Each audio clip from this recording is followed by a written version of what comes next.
কোন একজন নবী আল্লাহকে বলেছিলেন যে আল্লাহ আমি মারা যাওয়া কোনো মানুষকে দেখতে চাই, সে কেমন আছে। এটা শুনেন ভালো করে হাদিস।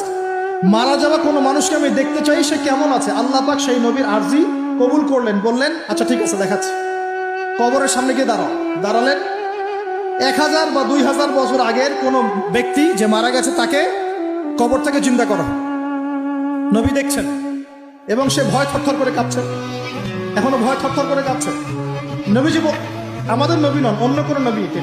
সেই নবী বলছেন যে তুমি ভয় কাঁপছো কেন, তুমি কত বছর আগে ইন্তেকাল করছো, কি তোমার হালচাল বলো আমাকে। সেই ব্যক্তি বলছে আমি আজকে থেকে 1000 বা 1500 বছর আগে মারা গেছি, আমি ভয় কাঁপছি। যখন আমি মারা যাচ্ছিলাম মালাকুল মউত যা আকৃতি নিয়ে আমার সামনে এসেছিল, ওই আকৃতি আমি এখনো ভুলতে পারি না, তাই দেখে আমি থরথর করি।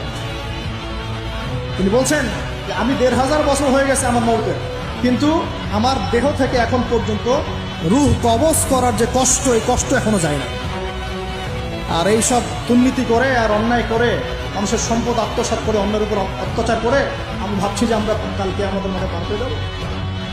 খালি কবরে যাও, তারপর বুঝবো। আল্লাহ রাব্বুল আলামিন আমাদের সবাইকে হৃদয়ের চোখটা খোলার তৌফিক দান করুন।